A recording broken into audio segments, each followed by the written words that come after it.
केन्दुझर जिला घटगाँ ब्लक अंतर्गत डांगुआपसी ग्रामर सीताबिंज मंदिर किसी पुरातन रहस्य रही आसी।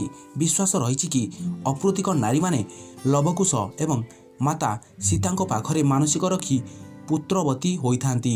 लवकुशଙ୍କ भंडार घर निकट में एक नियारा दृश्य देखा मिले, जहाँकि प्राचीन कालर शिलालिपि एवं किछि इटा रही आसी। एही शिलालिपि रे कौन लेखा होइछि एजाबत केही पढ़ी पारु नथिबा बेले पोड़ा होइतिबा भली देखा जाउथुबा इटा गुड़िक वर्ष वर्ष धरी पानी रे मिलाउ नाही एवं एही इटार किछि किछि स्थान रे कंचा धान मध्य दृश्यमान हेउछि। सबुठार आश्चर्यर कथा हेउछि जणे लोक घर करबाकू से स्थान रे गर्त करुथुबा समय रे किछि कंकाळ देखिबाकू मिलिथिला। तेणु लोकंकर आशंका रहिछि कि ब्रिटिश अमल रे एठारे किछि युद्ध होइथिला। आउ मध्य एक महात्म्य रही मंडा पिठा भली गोलाकार शिला रही, जहाद्वारा संक्रांति दिन से गाँवर कौन घरर मंडा पिठा सीझे ना। आउ एक आश्चर्य कथा रही से ग्रामर जड़े महिला तांकर बारंबार देह खराब हेबारु आरोग्य पाई देवी माँ को सुमरणा करू करू हठात देवी माँ स्वप्नादेश देले कि तू मो पाखरे आसी 2 दिन रहिबो। स्त्री लोकटी से मध्य कले एवं घर को आसवाक चाहूले जेहेतु 2 दिन पूरी नथिला चेष्टा करी मध्य आसी पारु नथिले। तापरे देवी माँ संतुष्ट होई सेही स्त्री लोक को 2टी शाढ़ी देथिले एवं किछि दिन परे सेही स्त्री लोक आरोग्य लाभ करबा सहित तांकर बाळ मुकुलित होई जाइथिला। मंदिर तो बहुत पुरातन मंदिर।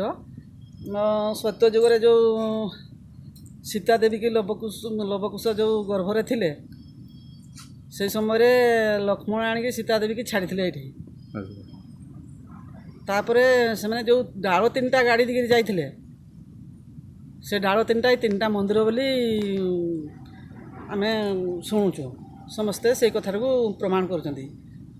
तो सेते दिन रु यार नित्यकर्म चली पूजा चली तार एतिकीटा गोटे मुख्य अच्छी जे जो लवकुश 2 जण अच्छा से लवकुश को पुत्री नारी माने आसिक काखाती काखैला पर तांको मानसिक पूर्ण हेले से माने आसिक पिला धरिक चुटी पकाती मानसिक तुटेक जाती। यहाँ गोटे मुख्य केमिति हम न हम जना पड़े तमें केमिति जना पड़े ना से ठाकुर दीटा को जो काखैक से राउंडटा बुलती तो सेते ठाकुर लागती।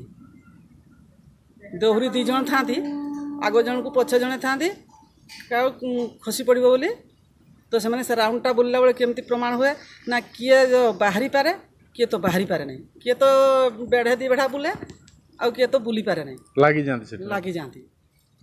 यहाँ तार प्रमाण जो से साइड रे से बहुत भितर बाहरी खड़ी पत्थरटा तार चारिआडे मुह अच्छी से चतुर्मुखी ब्रह्मा बोली कहते किए तो किए कहूँ से रावण को भौणी बोली कहते सेटा प्रकृतर किए मु कहीपार नहीं किंतु तार चारिआडे मुह अच्छी। ठाकुराणी एमती भी आहरी महिमा अच्छी शिलालिपि भी बहुत किसी अच्छी आम जहाँफल सत ही ठाकुराणी ये सृष्टि होती मन कर। Keonjhar Nishikant Behera report IYA news.